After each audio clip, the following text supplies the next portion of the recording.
কেন্দ্রীয় সরকারের বিরুদ্ধে এবং টোটালি যে নির্বাচন কমিশন রয়েছে, ঠিক আছে, নানা রকমভাবে আমাদের উপর যে অত্যাচার চলছে সারা পশ্চিমবঙ্গে, বিশেষ করে সংখ্যালঘু সম্প্রদায়ের উপরে আরও বেশি অত্যাচার চলছে। গোবরডাঙ্গার নকপুর মোড়ে এসআইআরের নাম বাদ আর বিবেচনাধীন হওয়ার প্রতিবাদে রাস্তা অবরোধ সাধারণ গ্রামবাসীদের। বেরগুম ১ নম্বর গ্রাম পঞ্চায়েতের মেটেগাছি, বেলেনি, বাজে বেলেনি, ঝনঝনিয়া প্রায় ৯০০ বাসিন্দার নাম বাদ গেছে এবং ৮৫০-র ওপরে নাম বিবেচনাধীন রয়েছে। এরই প্রতিবাদে বেলা ১১টা থেকে শুরু হয়েছে রাস্তা অবরোধ।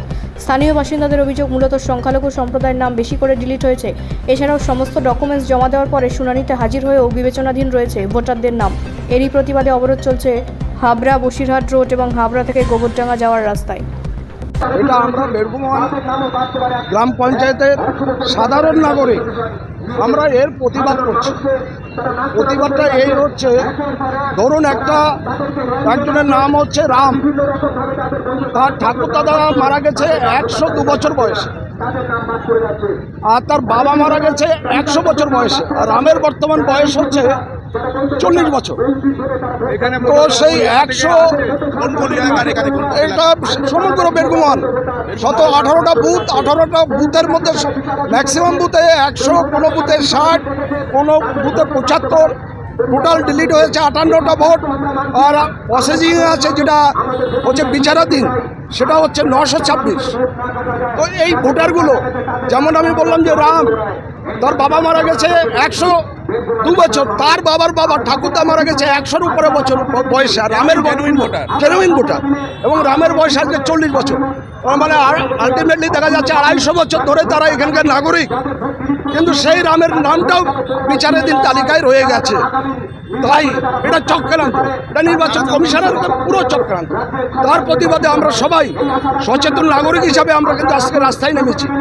আমাদের একটাই দাবি, কারণ এই যে বিচারাধীন যে নামগুলো আছে, আলটিমেটলি তাদের সামনে যে কী হবে সেটা বোঝা খুব মুশকিল। তারা কি ভোট দিতে পারবে না পারবে না, এটা আমাদের প্রশ্ন।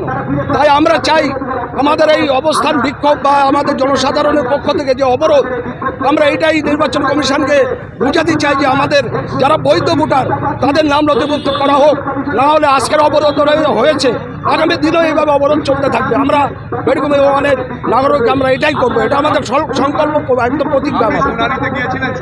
শুনানিতে গিয়েছিলাম, টোটাল যেসব ডকুমেন্টস আমাদের দিতে বলেছিল আমরা শো করেছিলাম, তারপরেও এই অবস্থা। কারণ আমাদের টোটালি ডকুমেন্টস, আমরা ২০০ বছরের ডকুমেন্টস দেখাতে পারি। কোন অবরোধ চলবে? আমরা কেন্দ্রীয় সরকারের বিরুদ্ধে এবং টোটালি যে নির্বাচন কমিশন রয়েছে, ঠিক আছে, নানা রকমভাবে আমাদের উপর যে অত্যাচার চলছে সারা পশ্চিমবঙ্গে, বিশেষ করে সংখ্যালঘু সম্প্রদায়ের উপরে আরও বেশি অত্যাচার চলছে, তার প্রতিবাদে আমরা জনসাধারণকে সঙ্গে নিয়ে আজকে আমরা একটা প্রতিবাদ করছি। এবং এই যে সংখ্যালঘু অধ্যুষিত এলাকাগুলোতে ম্যাক্সিমাম আমাদের যে ভোটার রয়েছে প্রায় ৯০০-র ঊর্ধ্বে, সেটা রয়েছে আপনার থেকে শুরু করে বিচারাধীন রয়েছে, এবং সেই বিচারাধীনের যারা রয়েছে, যারা দীর্ঘ এখানে দলিল ৫০ বছরের আগের দলিল রয়েছে, এবং পরবর্তীকালেও যারা ৫০ বছরের ৭০-৭২ সালের দলিল এবং এখানে পড়াশুনো করতেন, এখানে তারা বৃদ্ধ মানুষ ৭০-৮০ বছর বয়স, তাদেরও নাম কেটে দেওয়া হয়েছে এবং টোটালি বিচারাধীন রাখা হয়েছে। এর বিরুদ্ধে আমরা সোচ্চার এবং মানুষকে সঙ্গে নিয়ে আমরা এখানে একটা প্রতিবাদ শুরু করেছি। কটার থেকে অবরোধ শুরু হচ্ছে? আমরা টোটালি একটা অবরোধ আমরা বলবো না, দেখুন আমরা এখানে প্রতিবাদ করছি, অবরোধ ঠিক নয়। এখানে আমরা ১১টা থেকে 12টা অবধি আমরা এই প্রতিবাদ করবো, এবং আমরা পিএম বা বিডিও সাহেবকে এসে এই জায়গাটাকে আমাদের তুলে ধরার জন্য এবং এর সমাধানের জন্য আমরা অনুরোধ করছি। কাদের তরফে অবরোধ করা হচ্ছে? অবরোধটা এটা জনসাধারণ, বেরগুম ওয়ানের জনসাধারণ এই অবরোধটা আমরা করছি। সাধারণ মানুষ। আপনার নাম? সুব্রত সরকার, এই এলাকার বাসিন্দা। আমি এই লক্ষ্মীপুরের বাসিন্দা এবং বেরগুম ওয়ানের বাসিন্দা। ঠিক আছে। ব্যুরো রিপোর্ট, রাষ্ট্রীয় প্রসার বাংলা।